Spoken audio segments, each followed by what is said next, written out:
ujye wibuka umuremyi wawe mu minsi y'ubusore bwawe. Umubwiriza 12 umurongo wa mbere. Si benshi babizi ko ubusore ari igihe cy'amahirwe, ariko kimwe no mu bindi bika by'ubuzima kubunyuramo bisaba amakenga azakubera umurinzi.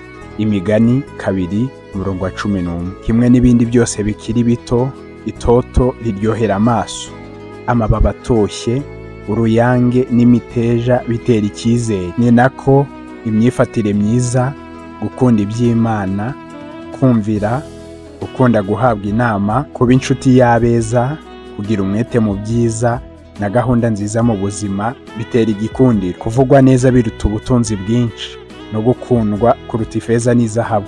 Imigani 22 umurongo wa mbere. Nshuti basore, mbese intego n'icyerekezo cy'ubuzima bwanyu ni ibi? Mbese mufite inyota yo kwiga kugira ngo mubashe kugira izina n'umwanya mu isi? Mbese mufite ibitekerezo mutabasha kuvuga ku buryo umunsi umwe mushobora guhagarara ku mwanya wo hejuru uhebuje indi mu gukomera mu by'ubwenge, ku buryo mushobora kwicara mu nama zifata ibyemezo n'izishyiraho amategeko, kandi mugafasha mu gushyiriraho igihugu amategeko? Nta kibi kiri mu kugira bene iyo migambi. Buri wese muri mwe ashobora kugera ku ntego ye. Ntimukwiriye gushimishwa n'ibyo mugeraho byo ku rwego ruciriritse. Mugire intego yo kugera ku bihanitse, kandi ntimugire imiruho mwihunza kugira ngo mugere ku rugero rukwiriye. Ibuka ko utazigera ugera ku rugero ruhanitse uretse urwo wowe wishyiriyeho. Bityo rero ishyirireho urugero ruhanitse, kandi buhoro buhoro, nubwo byasaba gukoresha umuhati mu buryo bukubabaza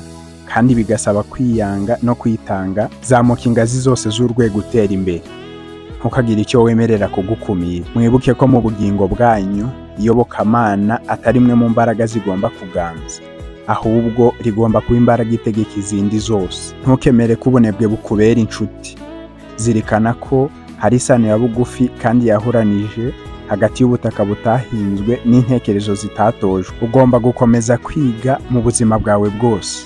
Buri munsi ugomba kunguka ubumenyi kandi ubushyira mu bikorwa. Menya ko nta rwitwazo rw'ubunebwe ku murimo uwo ari wo wose. Niba umuntu ahora ku murimo kandi nturangire, biterwa n'uko aba atashyize umutima n'ubwenge kuri uwo murimo. Umuntu utindagira kandi imirimo ye ntirangire, agomba kumenya ko aya ari amakosa agomba gukosorwa. Agomba gukoresha ubwenge bwe mu gushyiraho ingamba z'ukuntu yakoresha igihe cye ku buryo butanga umusaruro mwiza. Jya ugena igihe ugomba kurangiriza umurimo uhawe, maze ubone gushyiraho imbaraga zose ngo uwurangize ku gihe wihaye. Nutoza imbaraga y'ubushake bwawe, amaboko yawe azarushaho gukorana ubwira. Ubusore ni igihe cy'ingenzi ariko tunyuramo rimwe, bityo zirikana uko ugenda muri iyo nzira. Umusore azeza inzira ye ate? Azayijesha kuyitondera nk'uko ijambo ryawe ritegeka. Zaburi 119 umurongo wa 9.